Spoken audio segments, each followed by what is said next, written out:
Welcome to Boulder City City Council. Appreciate everybody being here. Call the meeting to order. Madam City Clerk, confirmation of the roll call and posting. Thank you, Mayor. The agenda was posted in accordance with Nevada open meeting law, and all members are present. Thank you. We'll now have the invocation followed by the Pledge of Allegiance. If we can all rise for Pastor Deborah Downs of the Christian Center Foursquare Gospel Church offer the invocation. Thank you, Pastor. Please join with me in prayer. Gracious Father in heaven, we acknowledge you this evening as present and all-knowing. You are the giver of all good things, and we praise you. You speak to us in your word, saying, "If you then, though you are evil, know how to give good gifts to your children, how much more will your Father in heaven give good gifts to those who ask him?" And so it is equipped with this boldness that we come before you and ask for an outpouring of your Spirit in our hearts and in our minds as we execute the offices to which we have been elected and appointed. Give us wisdom and discernment to utilize our resources well and in a manner that glorifies you and benefits the people of Boulder City. We thank you for your sustenance over the decades. We have never gone without. You have been ever faithful in preserving our rich history and humble roots. We are a testament to the power and feats that can come from ingenuity and cooperation within a community. May we carry on that tradition in the creativity of our solutions and the collaboration of our efforts.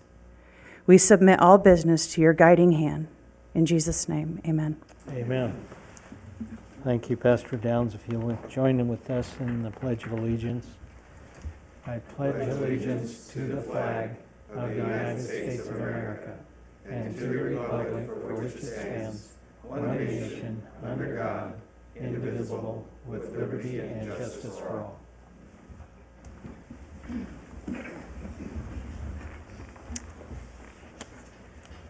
Seeing no public announcements, we'll open it up for public comment. That will be, the portion of this public comment will be for items that pertain, that are on the agenda. You have up to 5 minutes to speak. Anyone here, please come forward, identify yourself. And Madam City Clerk, do we have anyone on the phone line? No one on the phone line at this time, and no written comments were submitted. Thank you, Madam City Clerk. Seeing no one jumping up to have public comment at this point, we will close the public comment after we wait a little bit for the person to call 702-589-9629 if they're going to call in for public comment. Thank you.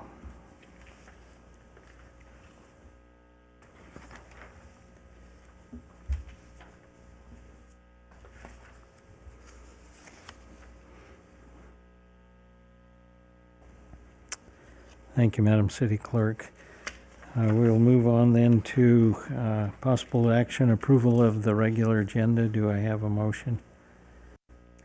I move to approve the regular agenda. Is there a second? Mr. Mayor, I'll have a second with one amendment. The removal of item number 10. Is that compatible with the maker of the motion? It is. I accept that amendment. Okay. I'll second. Any discussion on that? All those in favor say aye. Aye. Any opposed say no. Unanimous. Thank you. And for possible action, approval of the consent agenda. Madam City Clerk, you have something? No changes for the consent agenda. Okay. I And move, oh, sorry. go ahead. I move to approve the consent agenda. Is there a second? I'll second that. Moved and seconded. All those in favor say aye. Aye. Any opposed say nay. Thank you. It's been unanimous. Consent agenda has been approved. We'll move to the regular agenda and have a presentation by Michael Dunning with a lot of initials. We'll start out with our own Jamie Crary. Yes, sir. Public Works Director, thank you. Good evening, Mayor Hardy and council members. Tonight, Public Works has organized a presentation for you regarding how pavement assessment and pavement management are conducted in Boulder City and industry-wide. Our presenter is Dr. Michael Dunning, P.E., a highly experienced professional in the field of construction quality and materials, and has been working in the field since 1976 for both foreign and domestic projects. Dr. Dunning specializes in quality road construction and materials. He's worked as a contractor and a consultant in Southern Nevada, was the quality assurance supervisor for Clark County Public Works for 21 years. While with Clark County, Dr. Dunning oversaw quality systems, materials, production and placement, fully equipped laboratory, the pavement management system program, development of improved mixed designs, procedures to increase the anti-rutting properties and binder content for longevity and promote the use of modified binders. Dr. Dunning's expertise includes pavement materials and construction engineering forensics, research of innovation, materials, and construction methods, implementation of Interagency Quality Assurance Committee, or the IQAC, rewritten many RTC and Clark County material specifications, and it has been a longtime member of the RTC Specification Work Group. With all of that, Mr. Mayor, Council, I'd like to introduce you to a highly respected Dr. Michael Dunning. Thank you. Thank you, Dr. Dunning, for being here. You can proceed. Well, thank you. The presentation design, oh, there it goes. Okay, very good. Okay. I'm not sure who that guy is you introduced. It's quite elaborate. I'm not sure if I wrote that, apparently.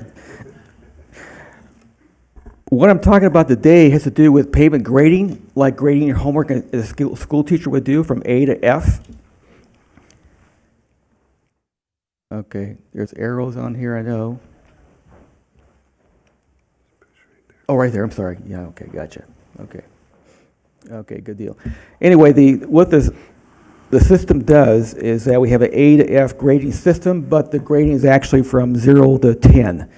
And that system is used across the country, either 0 to 10 or a 10 to 100. Your city here uses a 0 to 10. What is pavement materials we have here in Las Vegas region? We call Southern Nevada. Now, you're not in the valley. You're up in the mountains. Compared to the valley, you're up in the mountains to compare to where I live at. Asphalt cement is a binder. It's air and aggregate. You mix those three together, and you have an asphalt concrete, the black stuff you see in the roads out there. That's what it's made out of. Very simplistic, but very complicated. Now, inside of this is called bitumen, or oil. The black is the oil.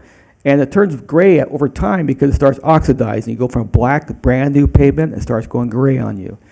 Now, you know about barrels of oil from refineries across the world. You have different constituents in there. You have gasoline, kerosene, motor oils, and the very bottom of the barrel is asphalt. It does not mean it's bad. It means it's very heavy compared to everything else. Now, it is soluble, for instance, it's like petroleum. So you have let's say a thinner, like a paint thinner, you dump it on, or gasoline, you put it on asphalt pavement, it's going to dissolve on you. And you've seen it around intersections where it looked like oil dripping from cars had taken asphalt and caused it to ravel away. Now, with that binder, you have what's also a modifier. And locally, across the valley, we use a grade of asphalt that has rubber in it, has various chemicals in it. Also, some across the country use plastic for modifiers. And what that does is your oil, your binder, is very temperature susceptibility, very sensitive to hot and cold. Therefore, what's going to happen is that, locally here in the summertime, it will rut on you if it gets too hot. Cold weather, it'll crack on you. So what you do is you add rubber to the material to make it last better for hot and for cold. It's a modifier. It's been very effective so far in our valley. And up in the mountains, you have a different kind of oil up there, a binder that actually is made for cold weather and will crack less as well up there. What affects pavement? Water is a big deal. Now, back east and Midwest, water is a big deal, a lot more than us, because we don't have a lot of water here. And that's a blessing for us. Now, I like rain, but being an asphalt guy, rain is what destroys pavements. Frost as well. Freezing temperatures will cause a lot of problems. But for here, we're doing a good job of keeping sustaining asphalt pavements because we have lack of water. Sunlight kills pavements, and that's our problem. Okay, it's like sunburning, like sunburning skin. It's why sometimes we go on pavements, we'll put sealing on pavements, it's a sunblock to protect the pavement. Chemical exposures, of course, like talk about gasoline, et cetera, on pavements will cause a problem with pavements. Traffic loading, well, we had two identical roads side by side, one truck traffic, one car traffic. Truck traffic road is going to fail before the car traffic one. So traffic loading is a big deal on roads. Residential is not such a big deal because you don't have a lot of truck traffic. Even moving vans and garbage trucks aren't enough to cause a problem for residential areas. In those areas, you can actually have a different kind of mixed design because it has not as much traffic on the road. Of course, you have abrasion. Tires abrade. The typical distresses we have across the valley and your area as well. We have bleeding. What is bleeding? Bleeding is where you have too much binder, too much oil in the mix. It goes to the top surface and then starts looking like fluid on top of your pavement like here. You've probably seen a little bit of that around town. Not much, because we have a lack of oil in our mixes across town. It's a systemic problem we have here. Anyway, we need more oil, but we don't have a lot of oil here. You don't have that kind of problem here, but it's bleeding. Block cracking. You've probably seen that across town, across the valley. Alligator cracks, looks like an alligator back. That's why it's called that. That's a pavement failure completely. Now, it doesn't mean you can't drive on it. It means you got to replace it pretty soon because it start potholing on you. Transverse cracks caused by cold temperature cracking, caused by structures, whatever. Reflection cracking. We don't have much concrete in the valley here, or in your area as well, your city here, except I'm not sure. I know you don't have any concrete, I think, in intersections here either. What I'm saying here is that concrete, you saw cut concrete, make cracks on purpose. You take asphalt concrete, put it on top of that, it's going to crack right through, and it's called reflection cracking. Same thing happens when you have a 6-inch pavement, for instance. You want to take 3 inches off and put 3 inches new pavement on top of that. The cracks below it are going to reflect through 1 inch per year. So in 3 years, those cracks will come through. Rutting was a problem here in across the Southern Nevada for years. About 25, 30 years ago, we corrected the problem with a better kind of mix, better kind of aggregates, and modified oils. And you don't have this problem much around town. It's very rare, to put it that way, to find that kind of rutting going on. It used to be that way in Southern Nevada, but not anymore. Shoving. Now, if you have a problem with materials not attaching to your base, attaching to the aggregates below there, get a car or truck on there, going uphill, whatever, it'll move that pavement and slip on you. Shoving happens. Settlement upheavals. I have not seen that kind of problem around town here or in Southern Nevada in general, but it can happen. Temperatures pushing the asphalt together and it pops up, just like this thing here. Or you have your material below that. In the mountain areas, you have freeze-thaw. It'll freeze and push that pavement up. Raveling, I know you've seen this around. Okay, raveling. We have a lack of asphalt in the mix. It comes apart. Segregations is a placement and production problem. And if it's placed when it's placed in the field, it should be removed right away because you leave it there, it will turn to a pothole and fall apart. Just like that. Now, fortunately, I have not seen many potholes in town because of what? No water. You don't have the same problem you had in the Midwest or back east. But they do occur, usually around sprinkler areas, going into the pavement, so it does happen. The grading system we have here is what's called a PASER manual. It goes from rating from 1 to 10. Now that rating system was developed back in University of Wisconsin Transportation Information Center. It's used across the country at various agencies. There are other systems besides this one that people do use, but the same principle. You're grading in, your system here by visual observation. It's not taken. It's very subjective, not objective. You don't measure out there measuring cracks. You're actually visual only out of your windshield.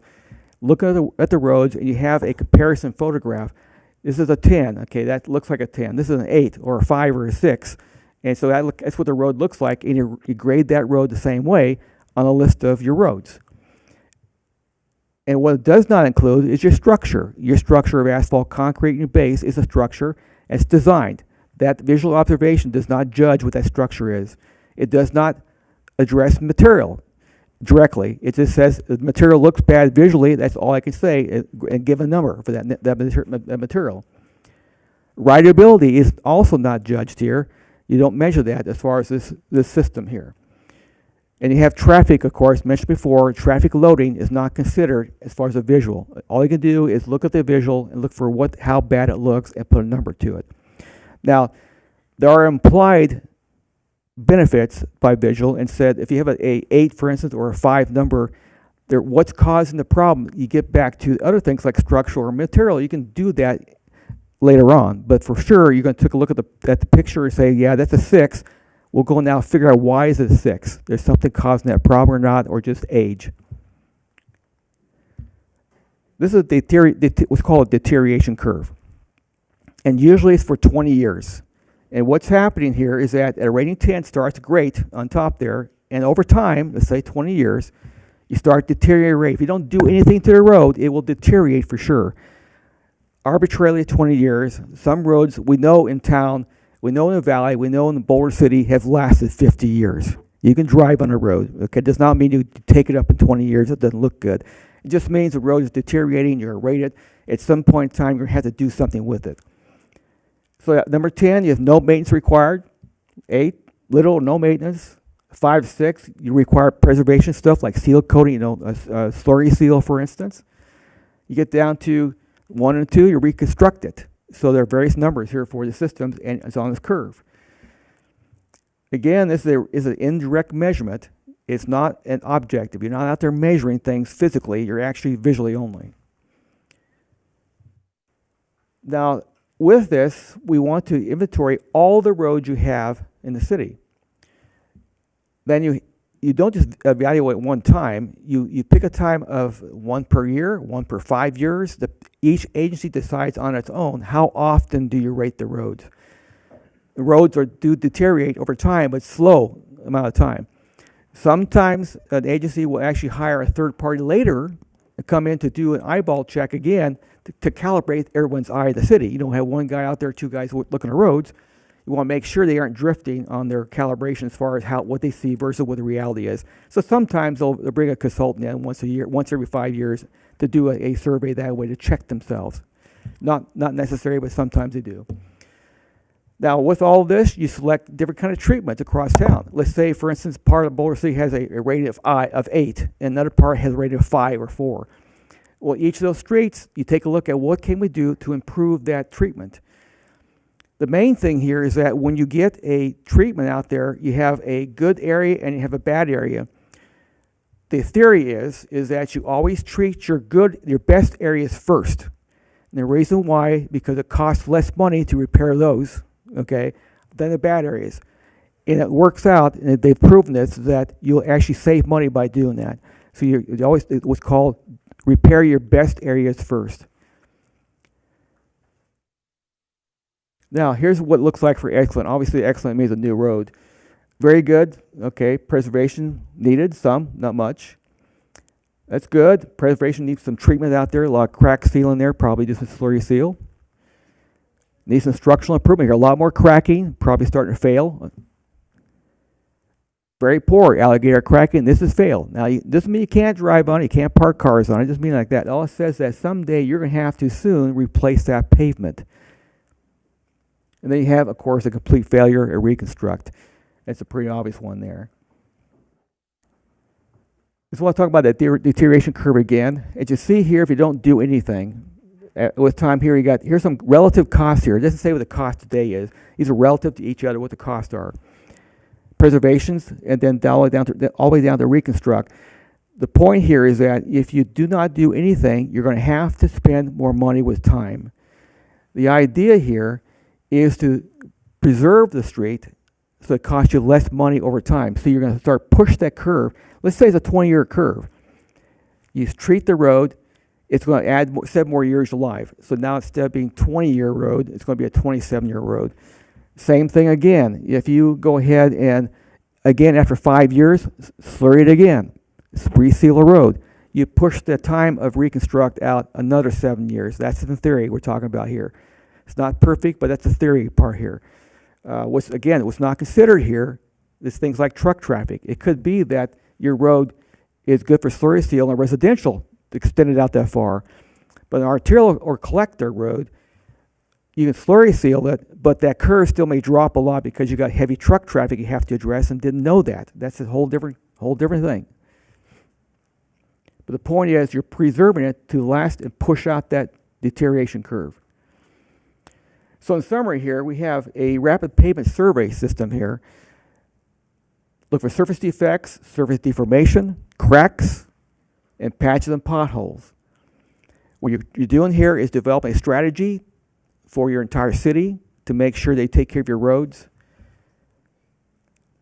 And what you got to make sure as well, you have to understand, is that it does not consider structure, it does not consider the material, the rideability, or the traffic amount of loading on the streets here. But irrespective of that, it's a very good, quick system by which to monitor your roads.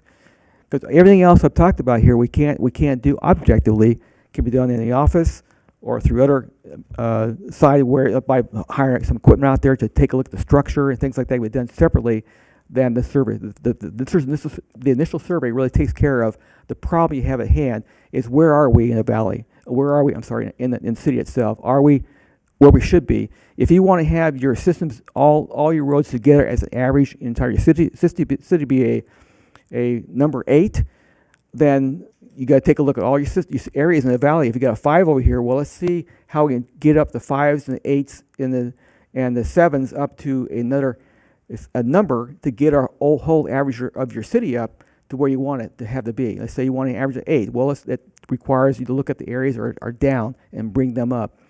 And part of that could be, in fact, structure or materials. And that's any questions you have. That's the end. Questions? Go ahead.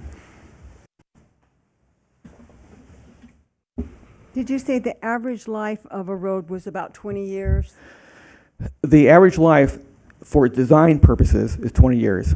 However, in reality, you can get to 50 years on a road.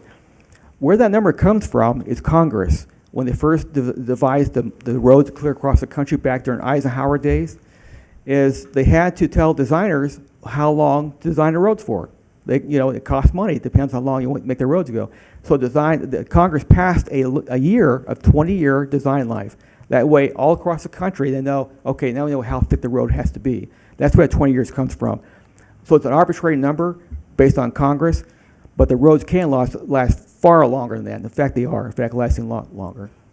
Now, that average lifetime, if you don't put anything on the road, it'll still last 20 years? Or is that with treatment, the 20 years? 20 years is on its own. On its own. But that means, though, your traffic is, now you got safety concerns as well. You don't treat the road, it gets worse and worse and worse to the point you have to replace it because you can't drive on it.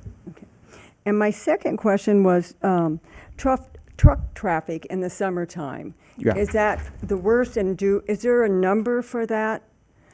The worst is summertime with truck traffic. A number is based on how many axles go across the road per given time. And I'm being a little technical here, but design-wise for engineers, every axle is 18,000 pounds. So if your truck is the worst damage your road can ever be, not your cars, it's your truck.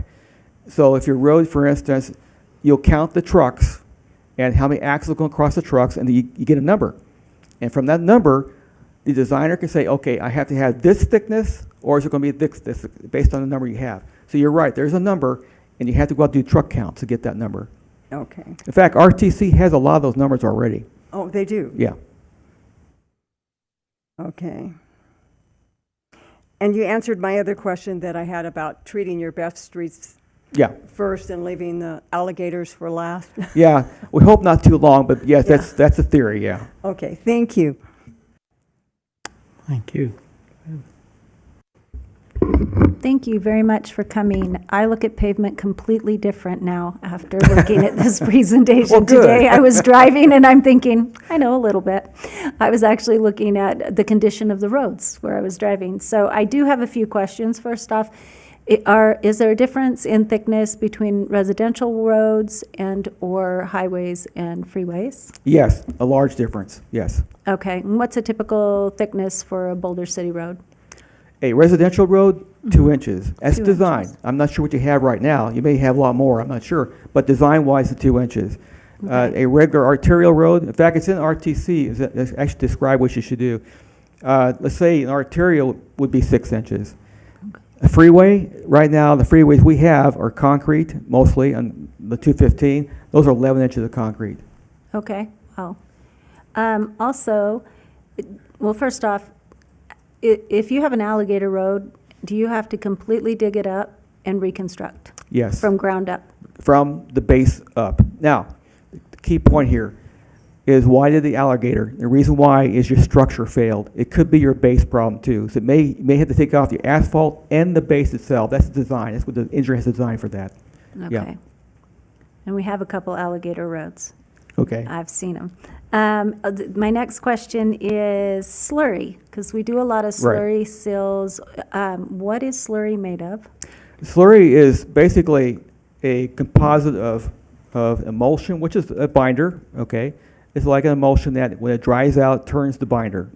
So when it goes down brown, and it evaporates off, and what's left behind is black binder around rock, sand, basically, sand aggregates. So you have sand aggregates with binder. That's what it is, basically, yeah. Is that what you also fill cracks with? No, that's, yes, answer, you can do with the slurry seal, okay, but normally what they do is take a rubberized crack seal and put that down first to really seal itself, and then you slurry and seal on top of that. There are some seals, they're called cape seals, yet you go down there and you or scrub seals, you use that in lieu of crack seal. They actually, it's so much sandy and emulsion and binder that when you squeeze it, kind of like a broom, squeeze it across the road, it fills the cracks up while you go over it until the next crack. And so it kind of acts like a quasi crack seal and pavement seal. Because over time, it seems to kind of dip a little bit, and then you just have mini Grand Canyons. and Yeah. pretty soon it gets bigger, Yeah, and you have yeah, a full Grand exactly. Canyon. Yeah. I guess I was also going to ask, when is it only an alligator road that needs to be completely reconstructed? When do you know this road needs a complete reconstruction?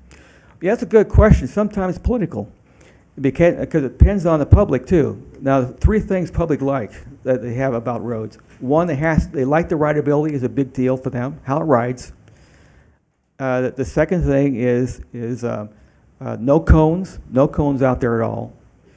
And the third thing is to make sure that it's what they call aesthetics, is it eye pleasing. So you got the rideability, pleasing the eye, and no construction.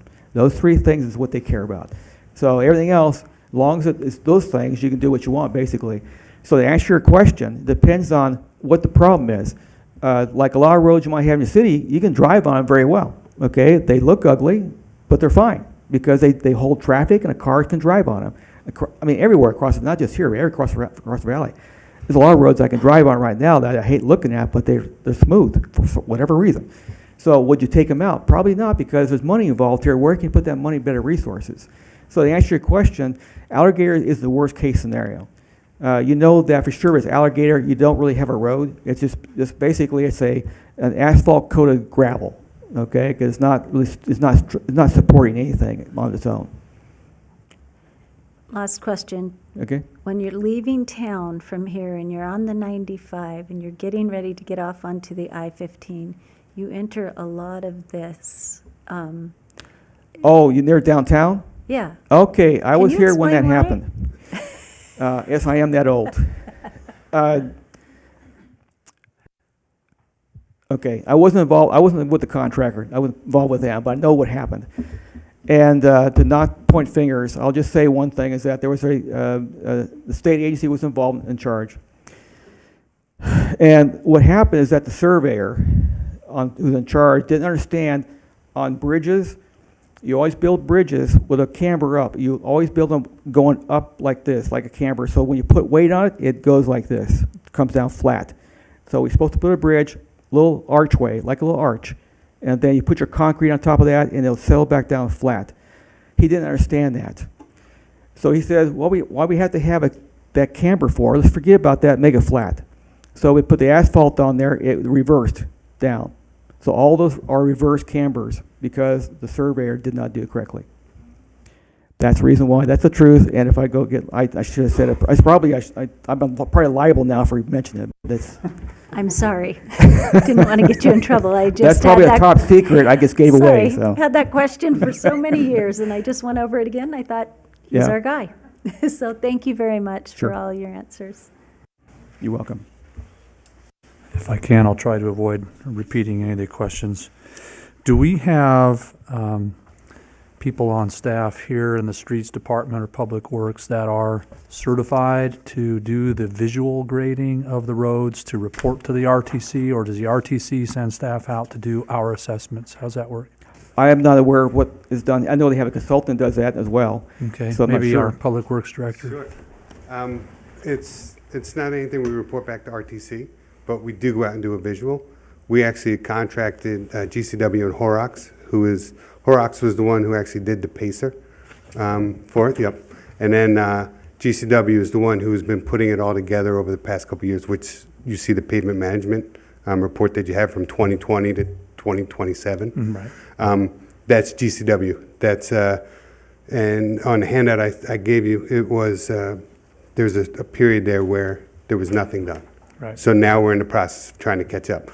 To answer your question, we don't report back to RTC. But what we do is we identify the roads through that management plan and then go and talk to RTC about getting funding for projects. Okay, because we only receive a certain amount from RTC, right? It's not an unlimited amount of money to fix all our roads whenever we want, right? Correct. Currently, we're in the upcoming year, I think we're like 2.1 million. Okay, and we prioritize in conjunction with the independent contractor on what our priorities are within our community for Yes. paving? Yep. And in the past years, we kind of front-loaded, did a lot of major projects to where now we're trying to catch up and get the funding properly.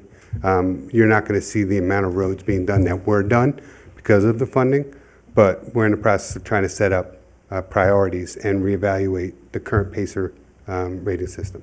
Okay. So, and I know that there was a question, but our current, in 2019 and 2020, our rating was a 7. So The average rating? the average rating of the city. I think we were looking at it recently, and we're probably at a high 5, maybe a 6. So we're trying to play catch-up currently right now. So to give a practical example, we had those golf course estates, which fortunately has risen to the priority for Sure. being redone, and probably quite extensive as we learned here. Yeah, he's looked at them them as Yeah. well. And so if we follow, or if the theory that is the industry standard is accepted, that you do typically the best roads, you do the maintenance, so you spend less money, at what point is that breakover where we decide, yeah, but we've got to take a significant amount of money to fix these roads that are now untenable? So How do we get to that conclusion? We're in the process of trying to do our crack and slurry, right? That's the first step. With our roads, that's the majority of what needs to be done. So we want to handle that first. Then, again, it's organic. We have to constantly, annually, if not sooner, go out and reevaluate the system and see, because again, you may have more trucks on a certain period of time over a road, and then it slows down. So that road may need to be bumped up, could be pushed back. So really, it's assessing it on a regular basis. We, in our strategic plan, we talked about multimodal transportation, bicycles or what have you on the shoulders. Is that considered in the assessment when Public Works goes out with the contractor and does these assessments of the road? Not from a multimodal point of view, no. It's really when we do the assessment, it's like Michael said, it's a visual. Mhm. And So- then if there's a road like Del Prado area, it's raveling terribly. So what we did was our city engineer Jim had coring done to see what's our subbase look like. So that's the first course of action. Let's identify what our subbase is. That'll tell us how we can treat it and fix it. And does the Americans with Disability Act come into play when we look at some of the arterials, if you will, or areas that have those crossings for folks that have disabilities? Anything that's funded by RTC has to have that. Okay. So we have to look at that as well. Has that prompted in the past prioritizing repair or maintenance of a road in the past for the ADA? So it, unfortunately, where it comes into play is the funding. So if we have a large road that we could do with the funding that we have, we would do that. If there's something that requires more sidewalk, attention, things like that, or maybe even we have to do a little deeper reconstruction, that definitely comes into play. So our funding kind of drives, unfortunately. Right. Okay. Well, thank you very much for the information and for fielding the questions. I think we all want to see how this translates into our roads in our community, that our citizens are using. And I think with this additional handout, kind of looking at the priorities and explaining how we have the contractor come in and the funding from the RTC, I think we have a better picture. Thank you very much. You're welcome. Thank you. My pleasure. Thank you. Before you get too far, so I look at that word political as reality. So if we fix those roads that aren't as bad before we fix the worst roads, then I can understand why someone would say, how come you fixed their road and not my road because you played favorites or something. But really, it's documented, why we do something. And then eventually we have to do major reconstruction, which is happening now in some places. The other thing I wanted to, ask is, when we consider truck traffic in Boulder City, there's not much truck traffic in the residential area except for, the pickup of trash and those are big trucks. Yeah. And so they probably have more wear and tear 3 times a week than they would 1 time a week. Or the reality is the more they go, the more wear and tear they have on the road. More wear and tear a big truck has on the road, the sooner we're going to have to do remediation. Is that accurate? That is correct. One thing I would like to change the wording on is, so when we talk about the best roads first, so it's cheaper treatment, right? It's a lot less treatment. You may do a fog seal, which is essentially like a paint over for aesthetic purposes, or you may do just a slurry or something just over the top and work your way down to the worst, which is the highest cost. So it's not the same concept when you talk about repairing the best road to the worst. So when you repair the best road, you're not actually repairing, you're kind of doing maintenance to it. So to make sure that, like what Doctor was showing, how you prolong it, that's the goal. So you start there because it is the cheapest and the best way, and you have to, maintenance should be annual. Once you do that, then you start working your way down to. So when you talk about constructing or repairing, it's different from the top to the bottom. Cheaper to a lot more expensive depending upon the wear and tear. Industrial road is a great example. That, I think, if Jim's behind me, I think he could probably say, but I think we have 6 inches of top on that, if I'm not mistaken. But that's because we see a lot of traffic, and from what I understand, it was prior to when I got here, I heard that road was pretty wavy. Where are we at with maintenance then of the roads in Boulder City? Are we up to date? Are we behind? Where are we at? We are behind, but we are moving things forward.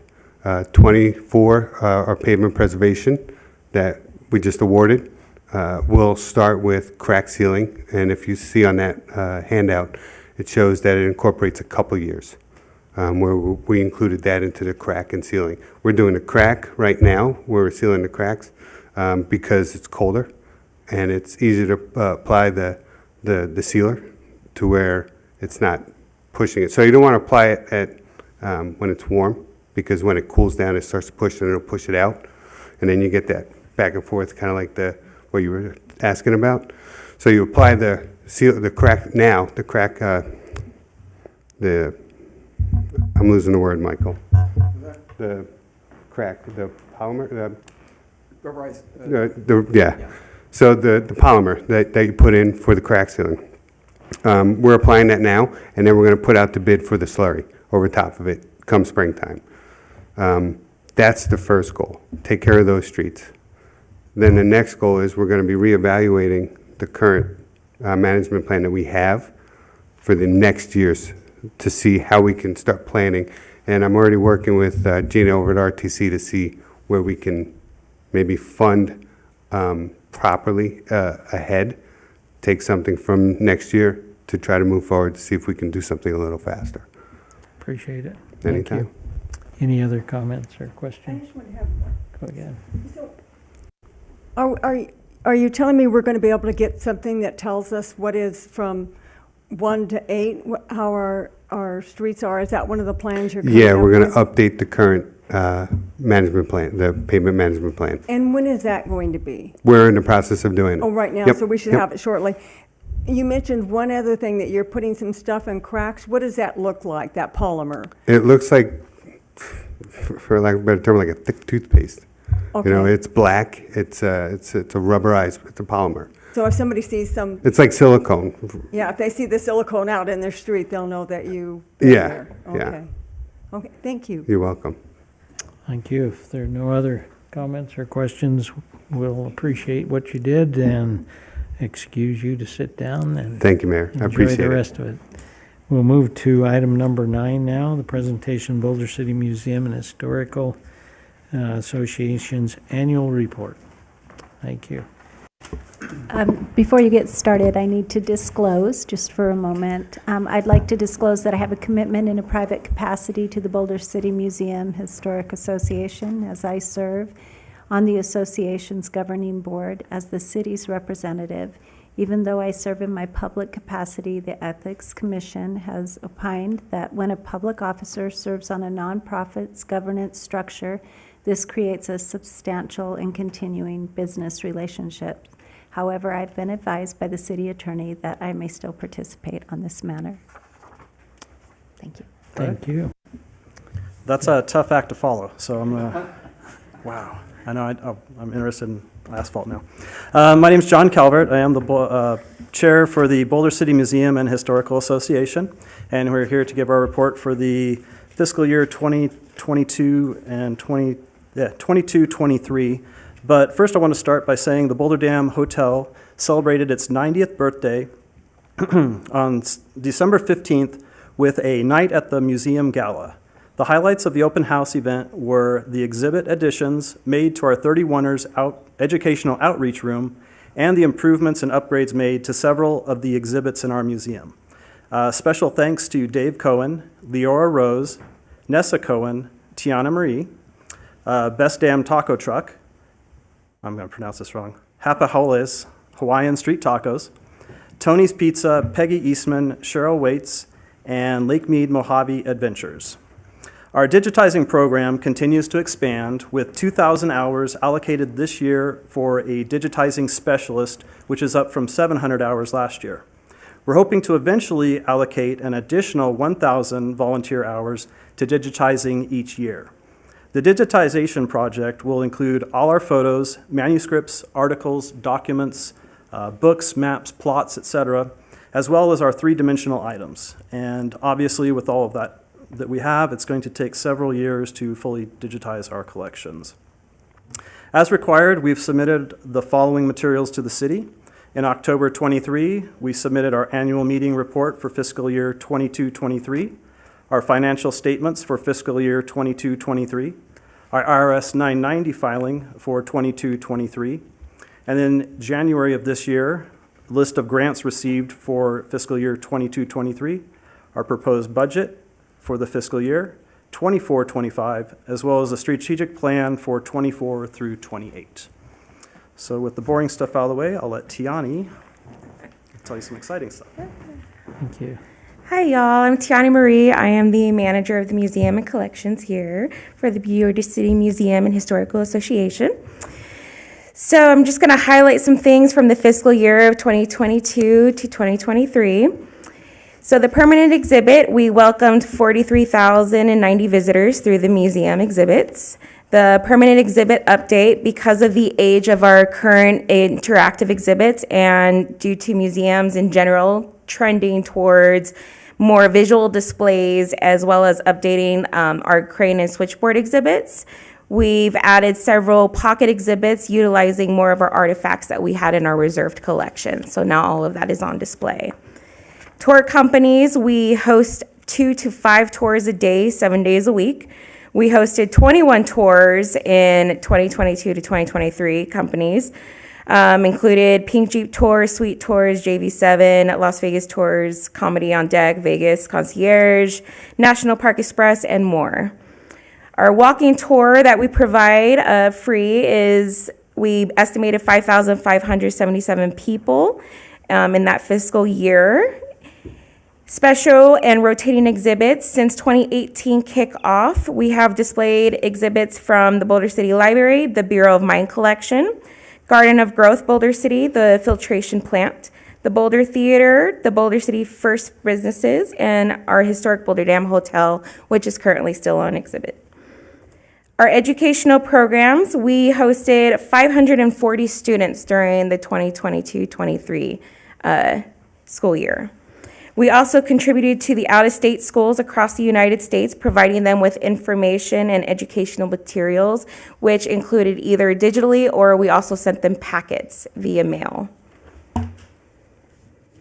Collections activity and research requests. So material donations, for that fiscal year, we had 829 items donated. We fulfilled 37 research requests through the entire fiscal year. To date, we have distributed 35 plaques for properties within the historic district, provided historical information for the property owners, which have those plaques they purchased through us. We currently have 3 loans of artifacts on display, and we are currently working on more loans, and currently one with the Nevada State Railroad Museum, which has currently finished up in November of last year. We currently have 18,972 entries on our digitized database, which you can access via our website on BCMHA Collections Hub, and 6,681 digitized items available that you cannot see yet.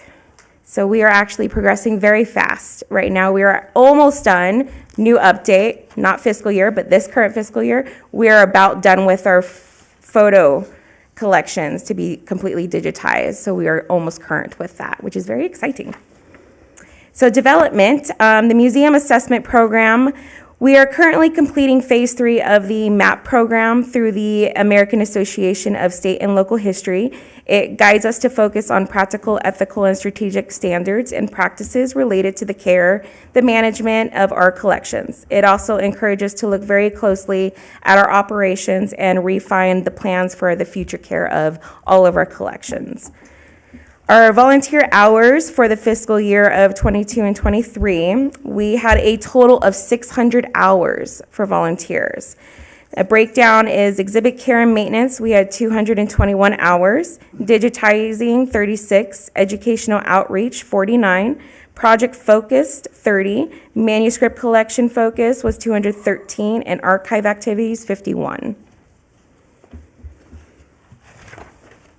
For the Fenton House at 640 Avenue C, so during 22-23, we cleaned up the property, replaced the roof in order to protect the structure as the signs that the roof was beginning to fail. We have a project scheduled in May for the restoration of the building's windows.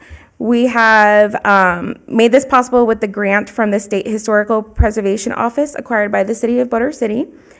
And we are currently working with Northwind to get that project ready and going for May. We have not yet determined exact materials or procedures for all aspects of the rehabilitation project. Therefore, we have not yet approached the Historic Preservation Committee with our plans, but we do currently seek a general contractor, and we hope to begin that work in the second half of this year. So by numbers, a summary of our activity in our museum and collections, as well as our educational programs for the fiscal year of 22 and 23. Museum visitors, 43,090. Walking tour users, 5,577. Student taking educational tours, 540.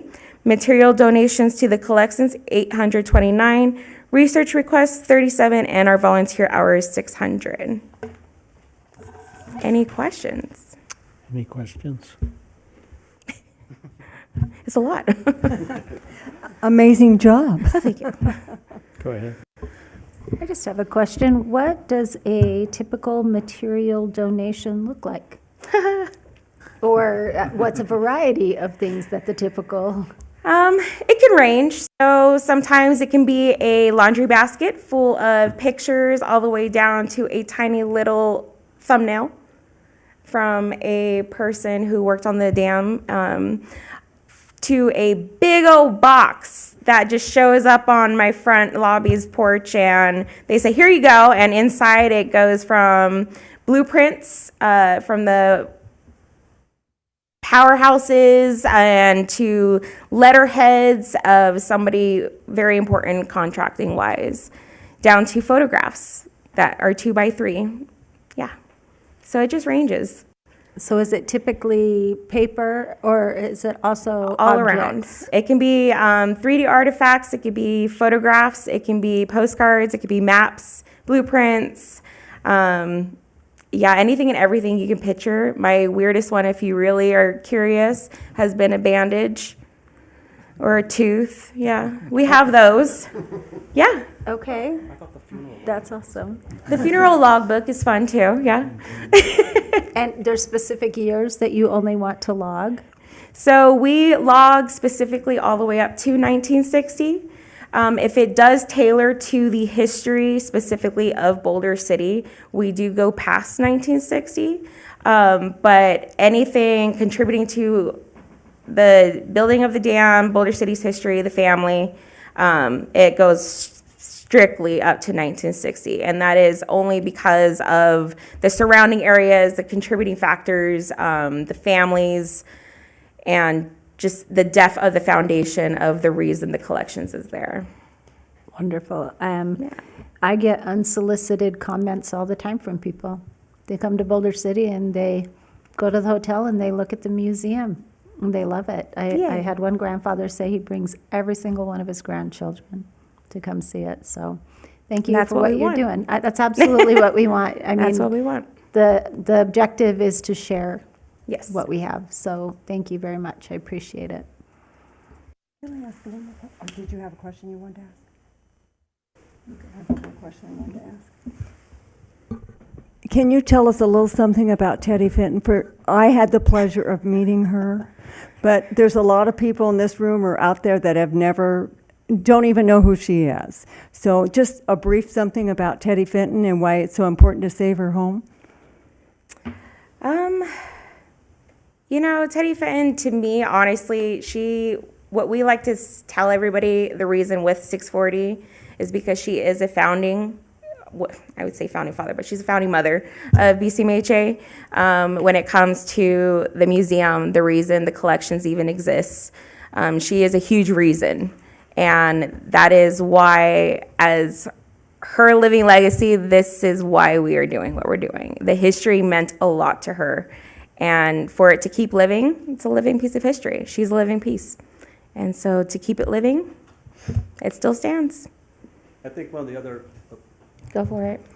One of the other important things about the Fenton House is, as far as we can tell, it's the only original floor plan still standing of the Dingbat homes. So for us, it's very important to preserve that. A lot of the homes that you see around town have been added on in the avenues. Those porches were expanded on and became 4 foot wide by 10 foot long bedrooms for purposes back then. So that's been extremely important to us, is maintaining a home that is accurately historic back to when it was built. Thank you. You're welcome. So did you have challenges with the windows, getting the windows back to those days? Well, they're still doing that project. That starts May of this year. Okay, Yeah. So we'll see. all right.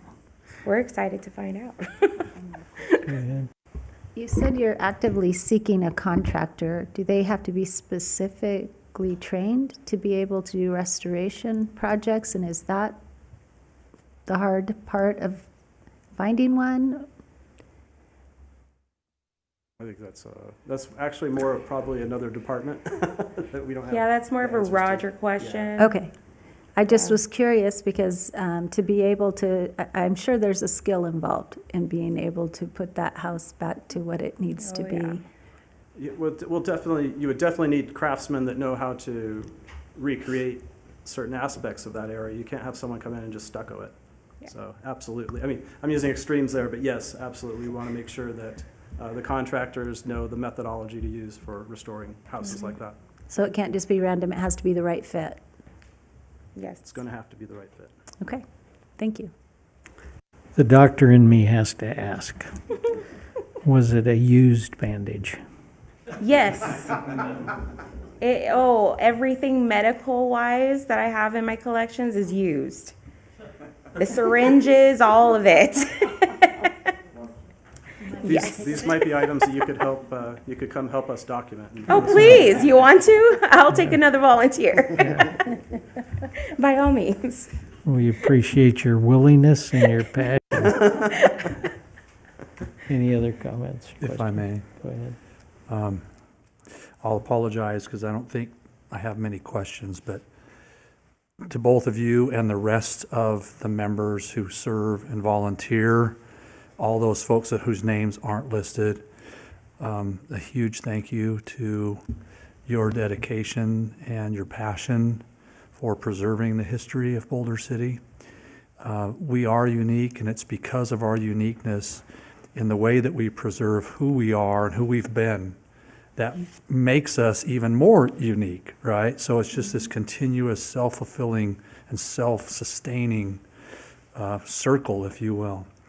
And we have a lot of events in town, right? And visitation will peak on those particular weekends and then drop down, right? And there's a handful of things that keep the visitors steady in our community, that bring them here, that expose them to who we are, out-of-state folks, in-state, in town, in county.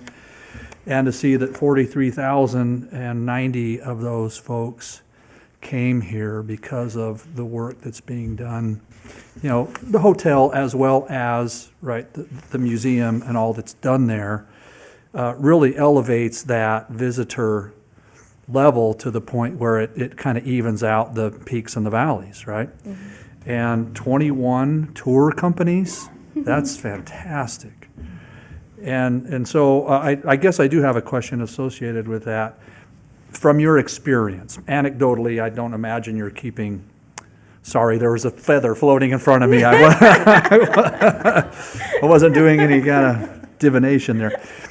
Do the folks that come to visit at the hotel and the museum then have the chance, the time with the tour company or whatever to continue to stay downtown or in the other, areas proximal to that for their visit?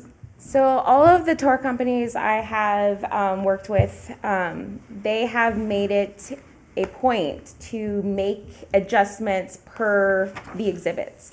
So with the new expansion, for example, it adds on an extra 30 to 40 minutes just for that expansion alone, on top of the permanent exhibits that were already there. So they have to give them at least a whole entire hour to cruise through the hotel and the museum.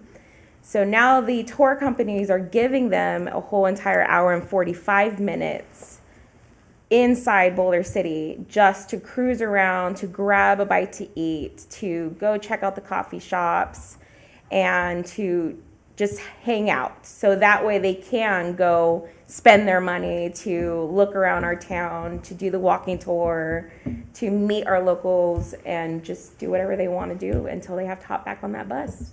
That's awesome. And they're on their way to the Grand dam. Canyon, a dam? Yeah. Okay, yeah.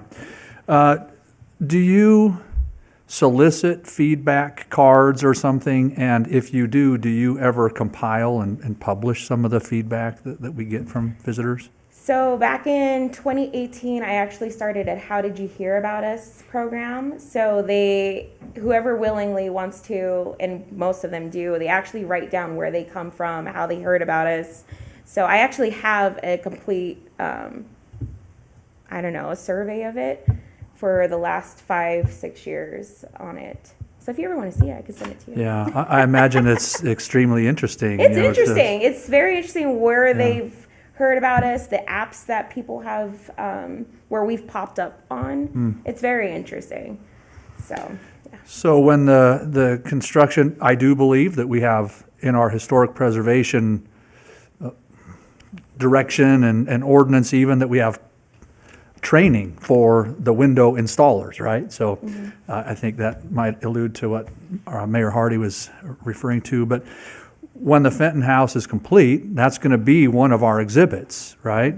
So we've got to, get people, and hopefully the tour companies will expand the amount of time they allow, because are they going to be directed to, hey, you can walk down here to Avenue C and visit this home? How do you see that fitting into the overall experience of visiting our historical exhibits? Well, with the 640 house, once the Avenue C committee decides what the plan is for that house, that will eventually be included into the future plans. But when it comes to the tour companies, they have no problem always adjusting new ideas and implementing it into their tours. They've always 100% worked with us. And in fact, we've gained, I think, at least 5 new companies this year alone. So hasn't been a problem yet.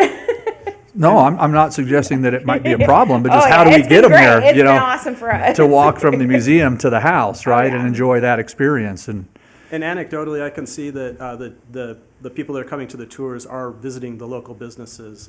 Being downtown where I work myself, Dillinger's is extremely popular. They can go in and get their beers and right back on the bus. So yeah, super. they're cruising all over the place. Well, we love to hear that, and thank you again for your dedication to Boulder City and to the historic preservation of such. So thank you. Yeah, thanks, Mr. Mayor. Thank you.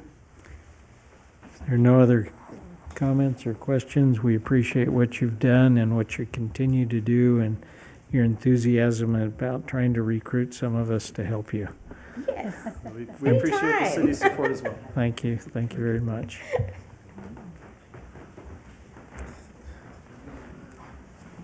We will now move to item number 11. We've taken number 10 off of the schedule.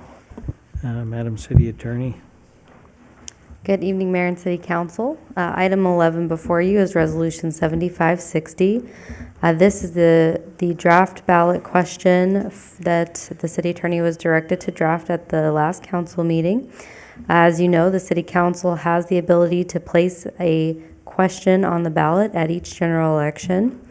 There are certain items within our city charter and code that do require voter approval.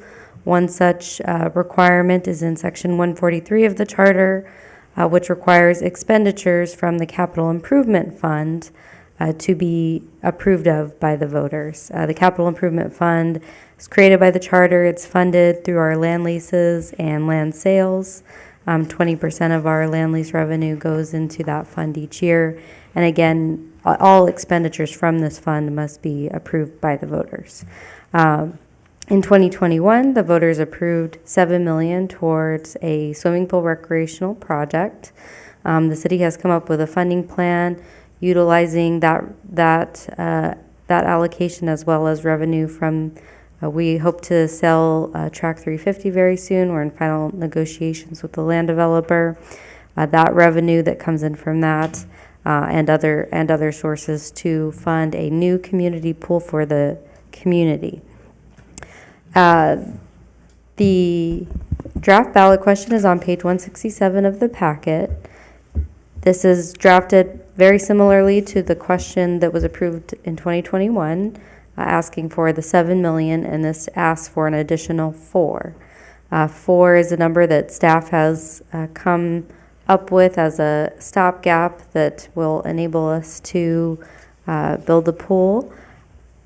There is between 12 and 13 million in the Capital Improvement Fund now that is not committed to any project. Again, to spend it requires voter approval.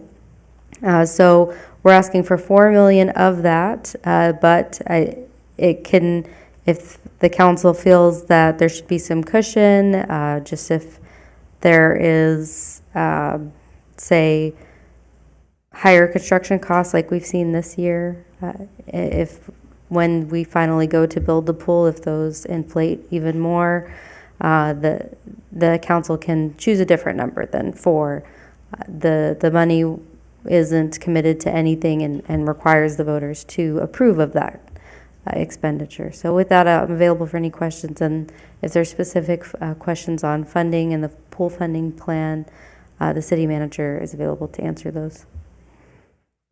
Thank you, Madam City Attorney. I'm looking at the reality of construction costs and the normal inflationary things that are going on.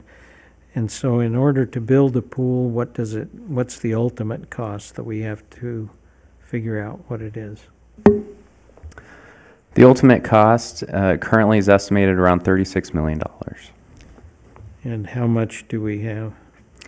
Currently, we have approximately $14 million. And how much do we have if we approve $4 million? $4 million would close the gap that we've identified since the new cost estimate had come late last year that we had the consultant update. Essentially, in 2021, the voters approved $7 million to be used from the Capital Improvement Fund. So that's currently included in the funds that I referenced we have on hand, the 14. And then with the sale of Track 350, 90% of that goes towards the pool, which $6 million we estimate could be reallocated or raised through budget augmentations. So that's taking money that we had unexpected revenues at the end of the year, and then we apply that towards that amount. So $4 million would cover our gap, but that would not leave for any additional unforeseen cost increases or items of that nature.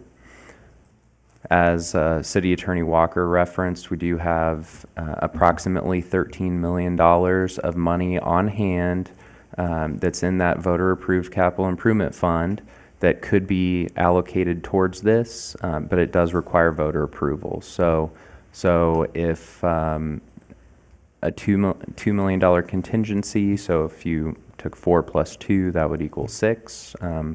That could be an appropriate amount, or however the council wishes.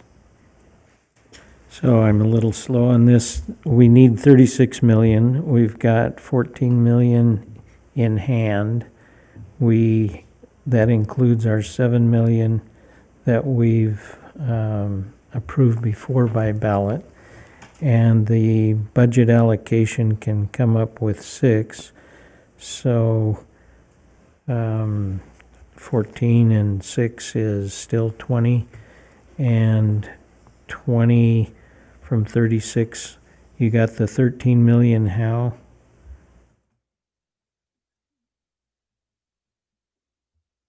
The 13 million that you referenced? Is that in addition to the 14 and the 6? Is that the Track 350? I'm not following that. I believe the 13 million is what's in the capital improvement fund currently that's uncommitted. Uncommitted. That's right. So we have to bring that before the vote of the people That's to right. get that. That's correct. And so we don't have a plan to do that at this point. The plan before us is to come up with a voter-approved 4 million. That would be 4 plus 6 plus 14 would be 24. Is that where we're looking? And then we have in our regular fund, we have other monies. Correct. So any shortfall on top of this would have to come from general fund balance. So we would have to reallocate general fund balance, and that is part of our reserve. So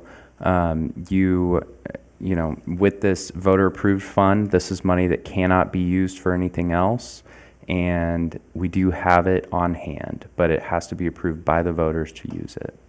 Yes. What's the estimated sale price of Track 350? Do we have a number? About 21 million. And 90% of that would go toward the pool. Which number is? 18,995, 400. And I think that 6 million that you're talking about, Mayor, is the 6 million augmentation from the actual budget. It's only cash on hands that we would take from places in our budget that we currently have. So, right? Correct. Yeah, so, So I'm trying to get to 36. yes. That's where I'm trying to get. Well, and 4 million does get us to 36, excuse me. This wouldn't get us beyond. The question is, do we want to ask for additional monies to be approved by the voters to spend? Because it's a not to exceed amount also. This wouldn't say we'd spend 6 million, an additional 6 million on the pool. This is just if we need to, up to, and 6 million or however many, up to how much we have in there, which currently is about 13 million. And so we're just asked, we drafted the question for 4 as that's the number that would get us to 36 million. But we wanted, if the council feels that there should be additional, just in case there's unforeseen costs, then you all could request that the number not be 4, rather it be a different number to seek voter approval for. So is there money in our general fund that's uncommitted that could be used for such? Our general fund is always committed, so we just have reserves, like a savings account, that we can use also. But I'm a little out of my realm here because I'm not the finance person, but Madam City Manager, or Mr. City Manager? So How the do I gap, the gap that we have is $4 million from the difference between what we expected the pool to cost and what it costs now.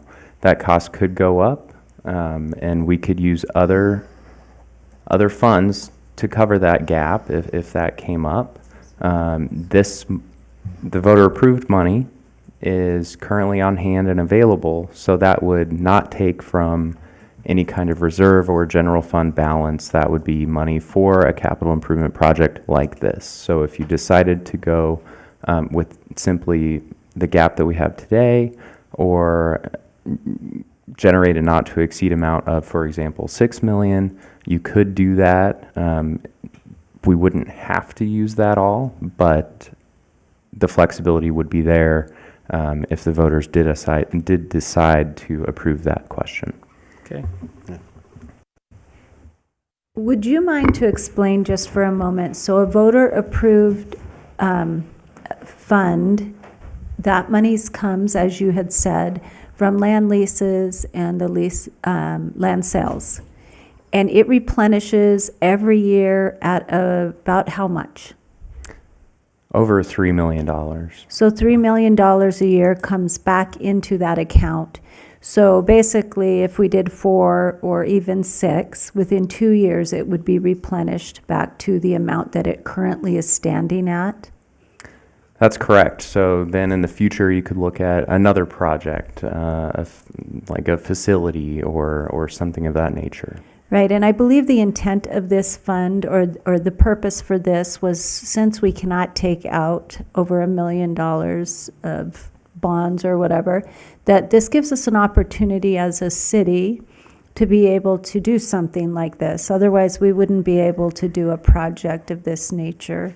So, and it also gives the voters an opportunity to decide what kind of improvements they want to see. But if this money goes unspent, it doesn't get spent on anything else, right? It just continues to... Correct. It continues to accumulate, and it's there for when the voters do want to approve a capital project. Okay, thank you. So the capital projects, for instance, could be a pickleball court or 22 of them, depending on, or playgrounds, or BMX, or Bootleg Canyon, or et cetera, et cetera. Are those capital improvement projects? Typically, a capital improvement project would be something over a certain dollar amount threshold, usually in the 100,000 plus range, up to multi-million-dollar project. So those are, for instance, what the residents in the breakout session or those are kinds of things that they mentioned that they would be interested in. But the pool, obviously, quote unquote, floated to the top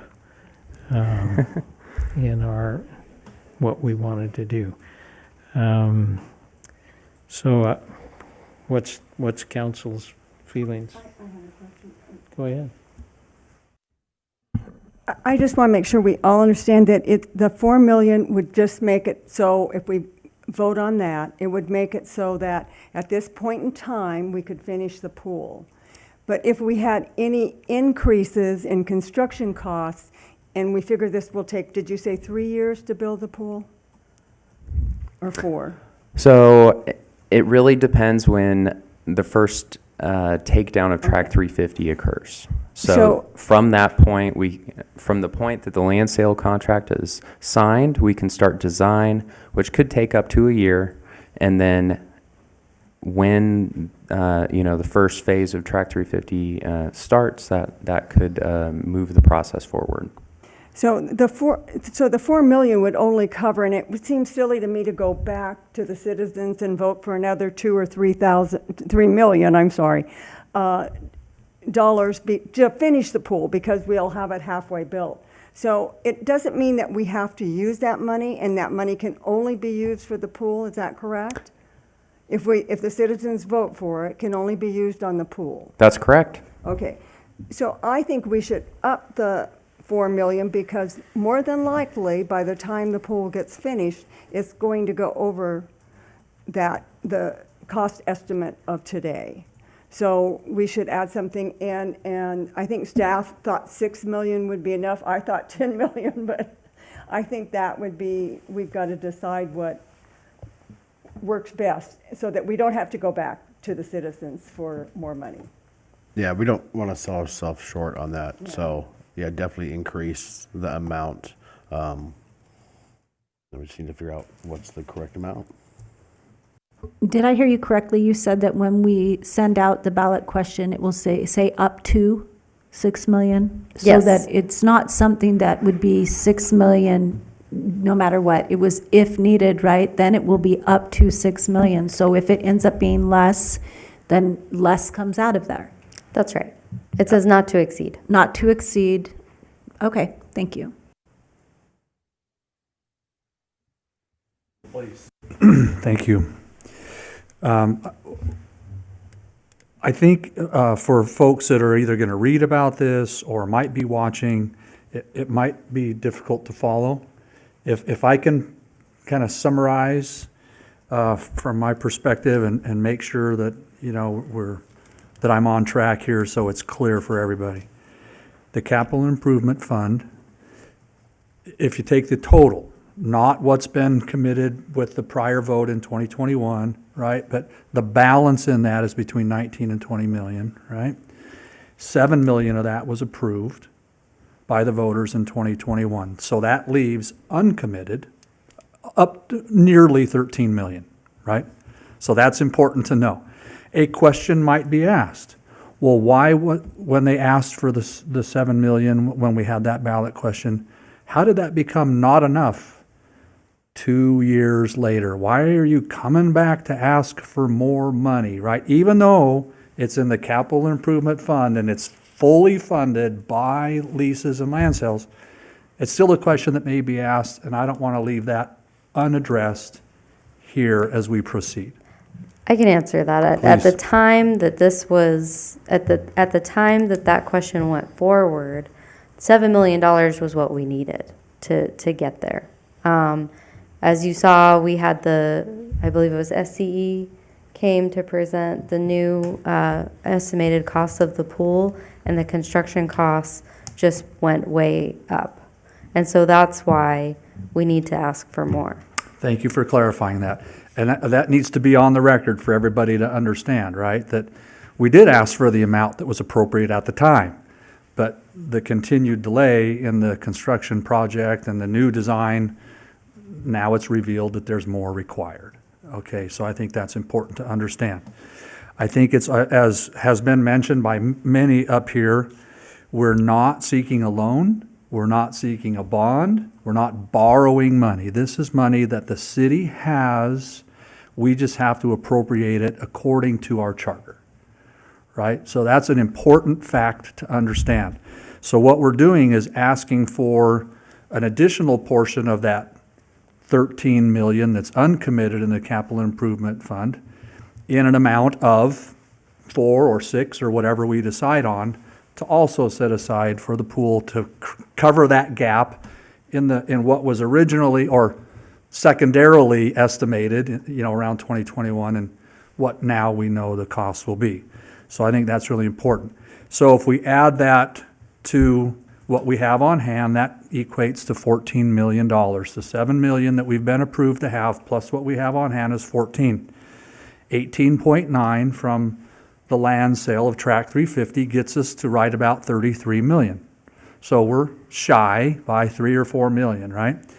So the question is, how do we want to be able to most prudently manage the remaining cost, right? It's been said we have some budget surplus, like the savings, but do we want to be locked in to using that only as our option to cover any construction overrun, if you will, or do we want to seek an amount appropriate from the voters from what's currently on hand in the capital improvement fund that will cover the current cost and maybe a little buffer, because we all know something's going to go up, right? So I think that summarizes it. All those facts are accurate, right? So somebody listening or reading a report will kind of have a clear understanding of where we've been, where we're going. So I agree with what's been said here, and particularly if you read it, and our city attorney mentioned it, the language on the draft ballot question in the packet says a total amount not to exceed. So we're not saying, yep, we're going to take all of it and blow it on an expanded scope or whatever. It's just we want to have that much. That gives us the latitude to say, yeah, we can use what the voters have approved up to whatever amount we put on the ballot, if they approve it, or we can use some of our budget surplus or a combination thereof to make up the difference, whatever is most prudent for the financial administration of the city, right? I think adding a certain amount to the ballot question beyond 4 million will give us the option to decide which avenue ultimately is going to be best in the next couple of years when we get through design and construction. So agreeing with my council members, I'd like to see an increase in the amount. If it be an additional 2 million beyond the 4 up to 6 million, I'm comfortable with that. Or if there's any other thoughts, I think reasonably be swayed to. I think it should be a consider. little bit more, in my opinion. I'll yield the floor. Up to 8 million. Again, we don't want to sell ourselves short and not be able to complete it because we're a little bit short on the ballot question. So I don't know if you guys feel comfortable with 8 million, but that's where I would like to see it. If we're short 4, then maybe 8's a good number. If you just double that number that we're short today, then maybe 8 is a good number. I'd like to weigh in on this. I think one of the important things to realize is we have a lot of money that has not been allocated. I mean, literally, and it has to be allocated by vote of the people. So we can't use it for anything except for by the vote of the people. So we can say, okay, we've got a lot of money, but we can't use it except for the vote of the people. So what are our neighbors going to vote for that they would like to do with this a lot of money? Would they like to, I mean, how many pickleball courts can you build for $1 million? How many playgrounds can you build for $1 million? How many BMX places can you build for $1 million? I mean, you start running down the list of the CIP projects that you could do and that would benefit the populace, that would benefit the kids, benefit my generation that swims every day. What could you do that would benefit the people? And that's why, as we say, the swimming pool floats to the top, because it's a good thing for a lot of people, and our current pool is going to die. I mean, you know, all the people that we talk to about our current pool, we may not have a pool for a year or 2 years, depending on what happens to it, while we're waiting for the new pool. So we've got a lot of money, and we can't spend it without the vote of the people. And I think we are selling ourselves short with $4 million, because I don't think $4 million is going to pay for anything in 3 years. And because those are the construction costs in 3 years. So, you know, you can put on your projection hat, and $4 million isn't going to be worth $4 million in 3 years when it's finally done. And I think, you know, the voters, when we have an opportunity to say, okay, what do we want? The swimming pool really is a thing that the whole community can use. And in Broadbent Park, that is the place where we all gather. We all gather, and that is Boulder City. It's the 4th of July. It's where we, Boulder Cityans, go to be Boulder Cityans. And everybody comes to that place. And so what is it that we're going to build there? Are we going to build I wish we would have had a bigger pool? Or are we going to have as good as what we've got now? And if we have as good as we've got now, it's going to cost money. And so I may be on the outskirts. I'm thinking, you know, if I look at a pool and I'm going to have the voters vote for it, first of all, voters, you know, they're discerning. They know what they want and they know what they don't want.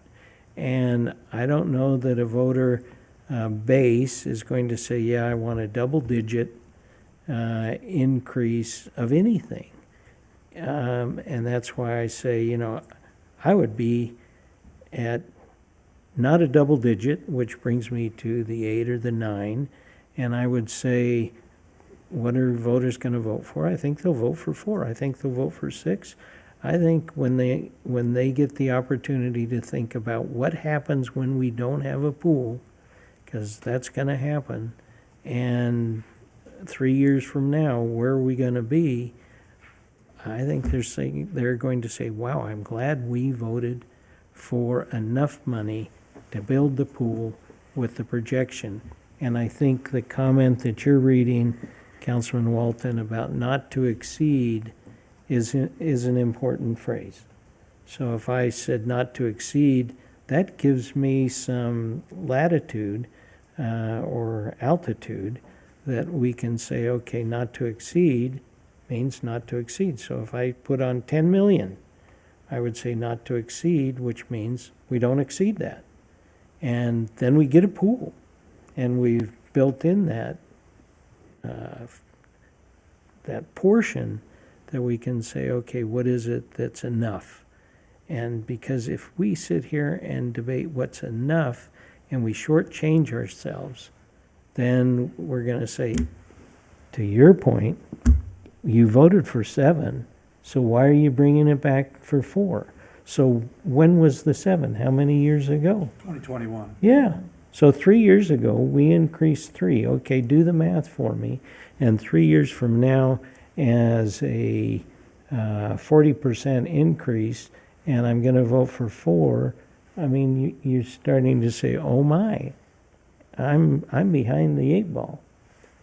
So, I mean, I would vote for anything that you guys say, 6, 8, and I would go to 10. I would just say, and I don't like the thought of voting for 10 because it's a double digit. And so I'd say, okay, I'd go for 9. I think we have an opportunity in Boulder City to do something that will not just be historic, but it will be something that will benefit everybody that comes and visits this city in a way that they'll say, you did the right thing at the right time to get it done. And Mayor, if I may, Go ahead. I did just want to mention one more thing. We covered the fact that this is money on hand that the city has that's just required for voter approval, but I did want to just address a couple other things that I might foresee people asking. This would not affect property taxes at all. This is not debt, again, and this money cannot be used to reduce utility rates. So this money is just for those capital projects that voters approve. But I did just want to address that because I can foresee that, we might have some questions on that.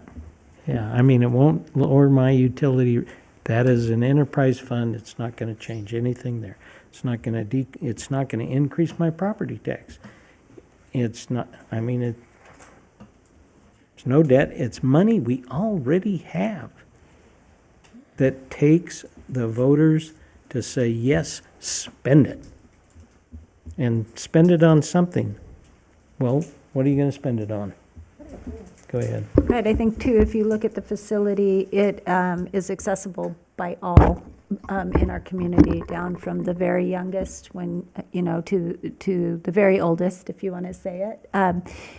And so it's not like a facility that's only going to serve one age population. It can serve the entire community. So I do feel like it's the right kind of project to ask for these monies for, because it is it's there for a variety of people.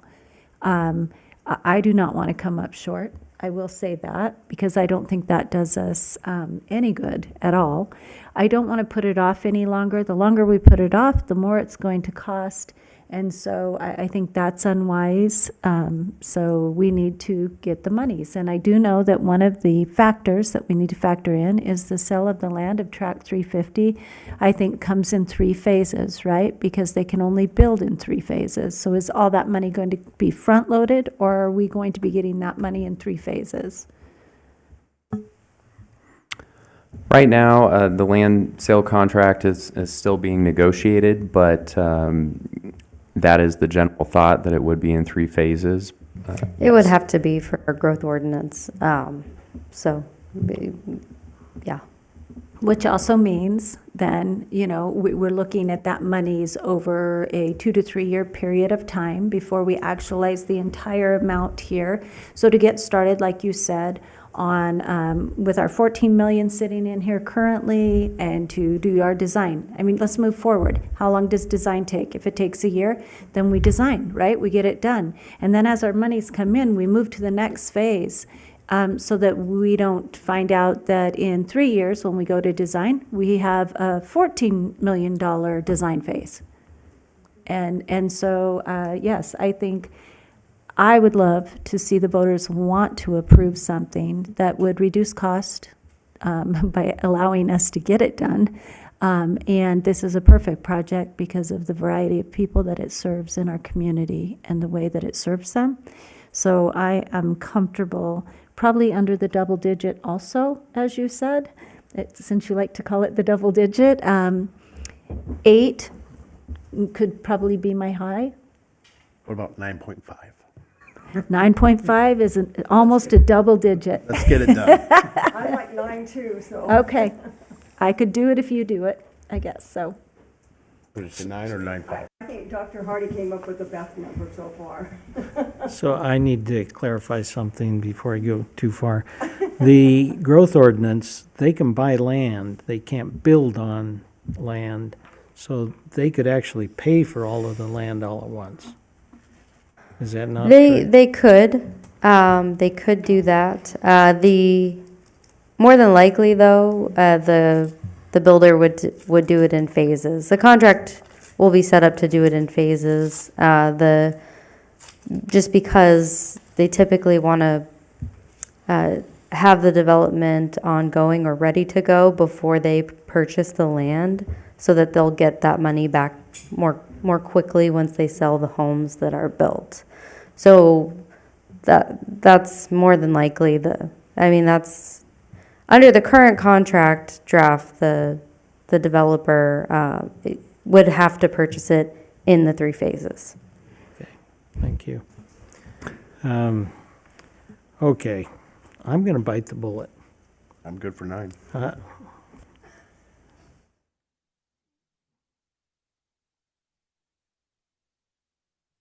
I'm sitting here thinking we're selling ourselves short for what we want to do, but we can come back and we can do this again. But I would accept a motion for $9 million to put to the voters so the voters can approve, and we can get on with this and have enough that will likely be enough, with knowing that we aren't going to spend all of it if we don't have to. Can I second your motion?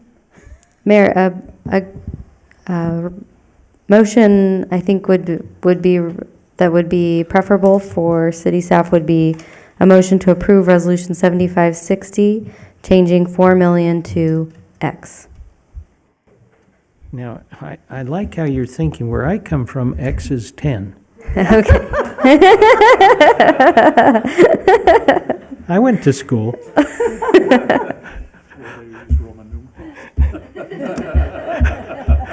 A long time ago. Okay, so I'm good. I'm making the motion to do resolution 7560. 7560, changing the 4 million to 9 million. I second. Moved and seconded. Discussion. I just want to reiterate, I think this is a fantastic project. The voters have already told us it's a priority to them. They've said they want it. Of all the amenities in our community, the pool reaches every age, every physical ability, and every demographic. It suits the high school kids also who are on the swim team.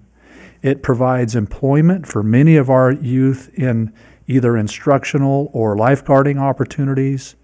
And it's an extremely healthy way for many in our community to seek physical well-being and exercise. I personally can't endorse this more strongly. Both the building of the pool, the process that we've gone through over the many years, and thanks to all who've been a part of it, by the way, and the resolution as it's been presented. Thanks. Can I just say one thing too in closing? Sure. I just wanted to say too, I think one of the important things about this pool is that it meets swim teams' needs. And so they've had to drive into Henderson to be part of the swim team. And we're like number 1. And we don't even have a pool for our kids to swim in. So I think this is such an added plus to this. So I am absolutely 100% for it. I think also to be repeated is the fact that our pool is dying. It's not like this is something that will just stay there like the pavement for 20 years. This isn't going to happen. We're probably down to the alligator phase of our pool, which is important to note, I think, where we are at reconstruction, because materials are failing and things are failing in it. That's why we're having this discussion. So that is why this is a great idea. Any other discussion? Seeing none, all those in favor of resolution 7560, say aye. Aye. Any opposed, say nay. Passed unanimously. Thank you. Thank you, Madam City Attorney.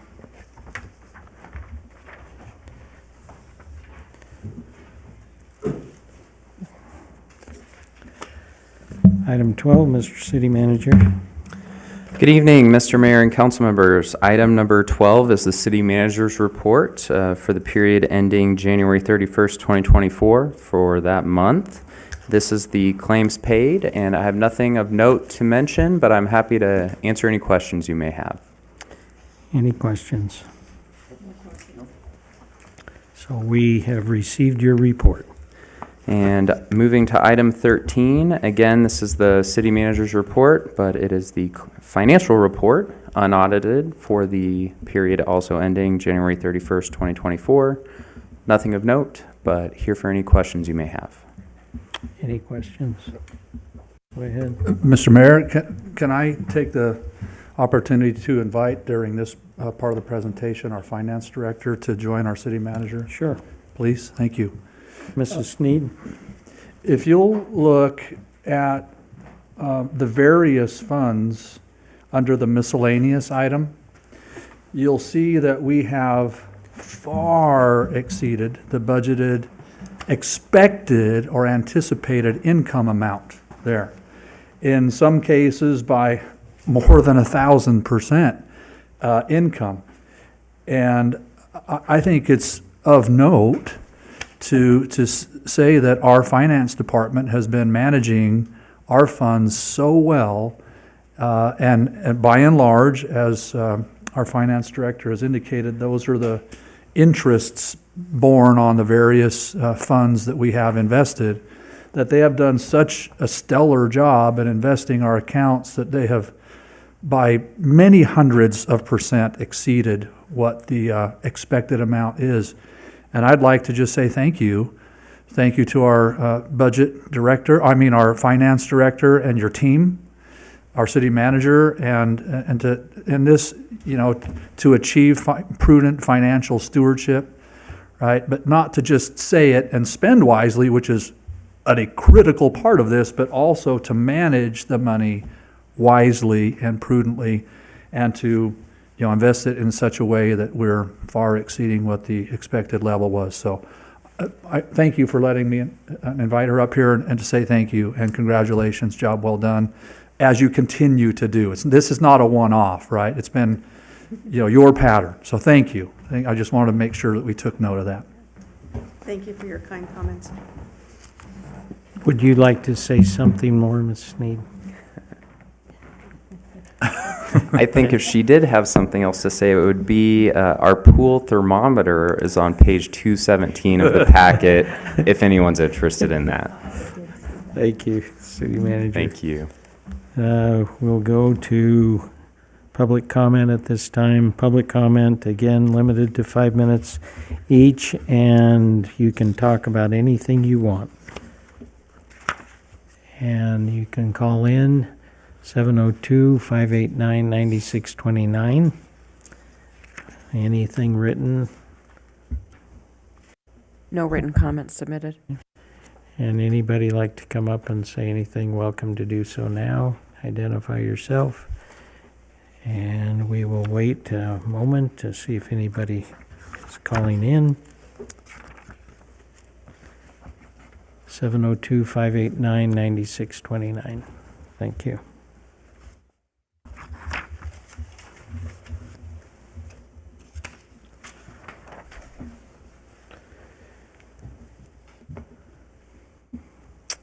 Seeing none and no one on the phone, we will move from public comment to City Council's report. And we'll start with Councilwoman Booth first. I want to thank the community that came out and supported Doodlebug this past December. We were able to raise from our little craft show $11,000 that we'll be putting out into the community this week. So thank you, Boulder City. We appreciate you. I got nothing to report. Okay. Councilwoman. Yes, just had an opportunity to go to drug court. They don't call it graduation. What? Pardon me, I just have to answer the phone.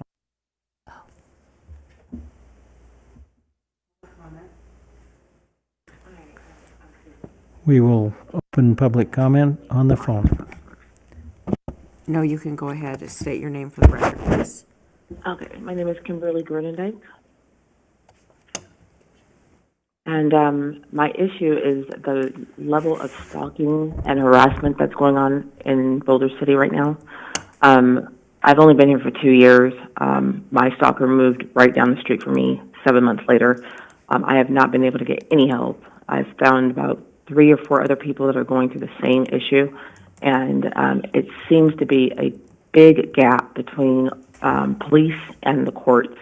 My family's been going through this for going on 14 years now, to the point that we are now looking at other options since we can't get protection here. So this is something that needs to be brought to the table. I attended court today, and that's why I'm not there right now. These individuals are following people home, engaging in fights. It's a very unsafe situation. It seems like no one's paying attention to it. And I mean, it's ridiculous that one family here that I know of can just terrorize everyone. And there's no light being shed on it whatsoever. So that's something that I think needs to be pushed to the front before someone gets hurt. Thank you. Appreciate you bringing that to light. Thank you. Any other people on the line? No. We'll close public comment and bring it to the city council report, and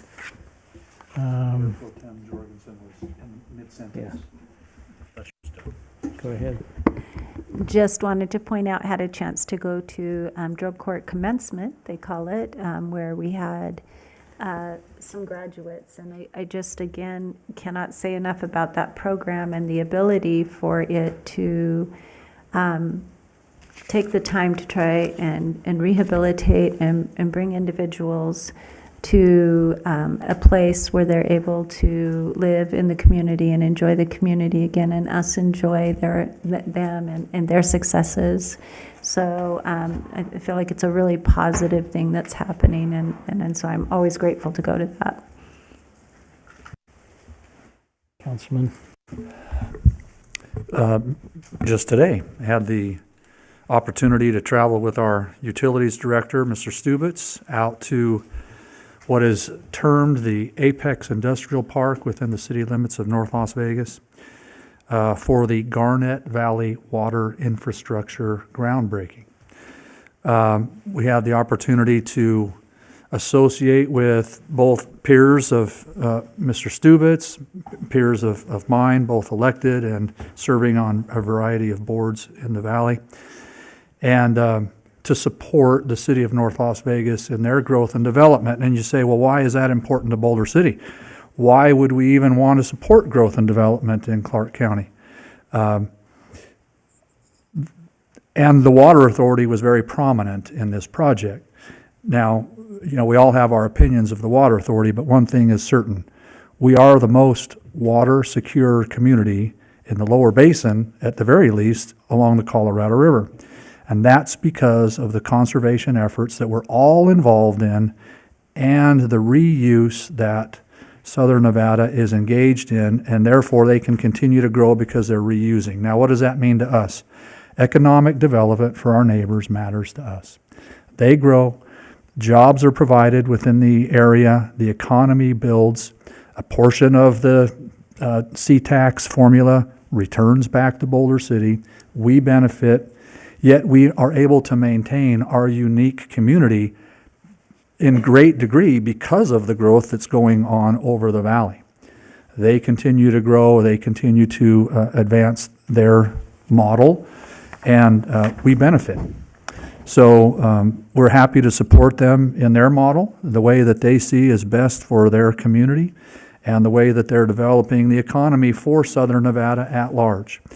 And anyway, it was a great opportunity to be with the elected and appointed and staff members from throughout the valley today, and to see the economic development continue to grow in Southern Nevada.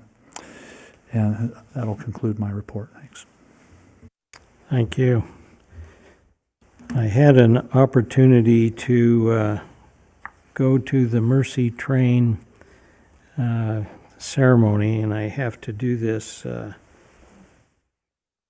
Alors que le wagon Calvaire Merci Train a été utilisé en France pendant la Première Guerre mondiale pour transporter des soldats et du matériel vers la ligne de front. So that is in French. And the Merci train was sent to us in the United States in thankfulness for the trains of goods and food that we sent to France after the First World War and even the Second World War. So they sent literally in the same kind of caboose or the same kind of boxcar the thankful things that they gathered from people. And so they had a small display this week of the toys that children sent to us in the United States, and more particularly at least one boxcar to every state. And it tugged at my heart, having spent 2 years in France, and seeing the people who worked in the Resistance and who were thankful for the soldiers. And I remarked at this meeting we had that the only straight roads in France were from the beaches of Normandy when the Allies landed, and they just built roads straight towards Paris. So thank you, all of you, for attending today. Appreciate, and we will now adjourn the meeting. Thank you.